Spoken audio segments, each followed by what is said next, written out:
எல்லாருக்கும் வணக்கம்.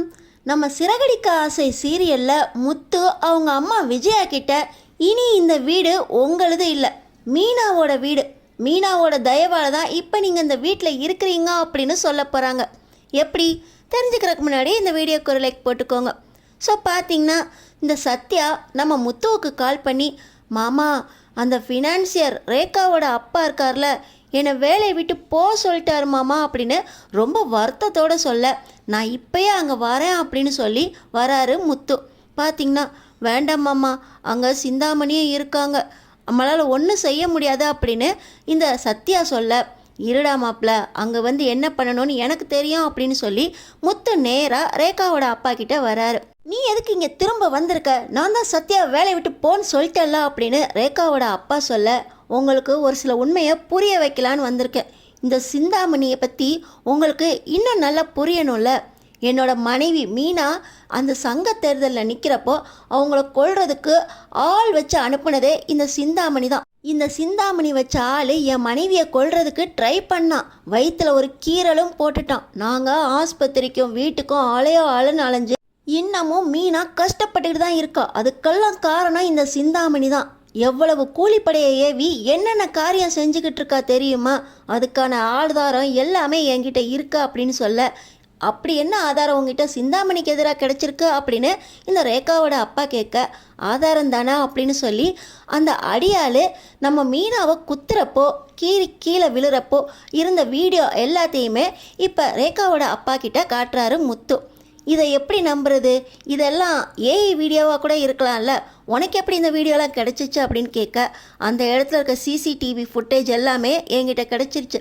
அவன் போன வழித்தடத்தை எல்லாம் நாங்கள் பிடிச்சி அந்த அடியாளையும் பிடிச்சிட்டோம். அவன் வாய் மூலமாகவே இந்த சிந்தாமணி தான் காசு கொடுத்து இதெல்லாம் செய்ய வச்சா.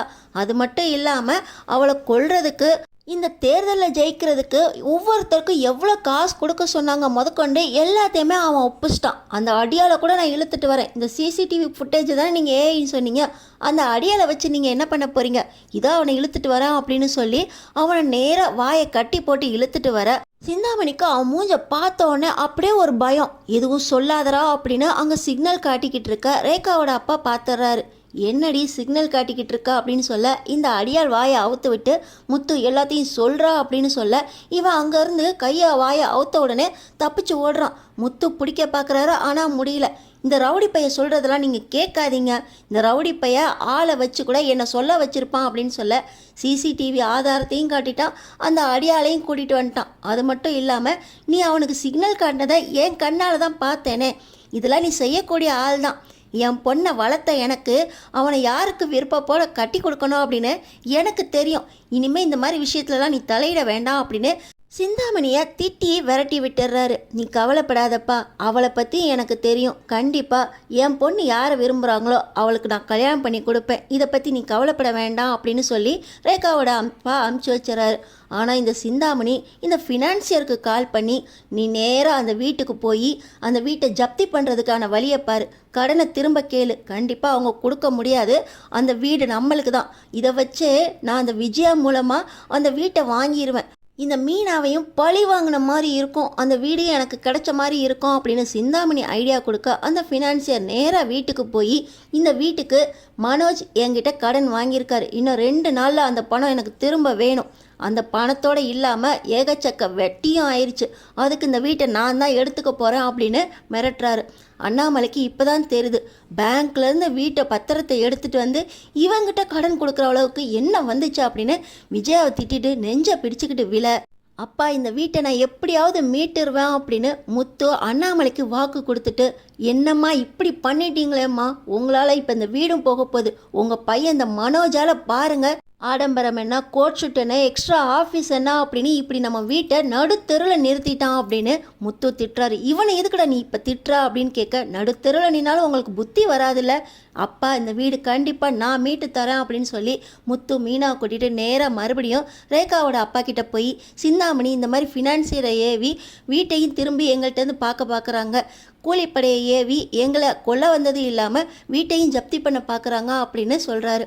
இப்போ ரேகாவோட அப்பா, சிந்தாமணியால் நீங்கள் கஷ்டப்பட்டதெல்லாம் போதும், அந்த பணத்தை நான் கொடுக்குறேன். ஆனால் அந்த பணத்தை நீங்கள் எனக்கு திருப்பி கொடுக்கணும். நீங்கள் எப்போ அந்த பணத்தை திருப்பி கொடுத்து முடிக்கிறீங்களோ அப்போ அந்த வீடு உங்களுக்கு சொந்தமாகும்.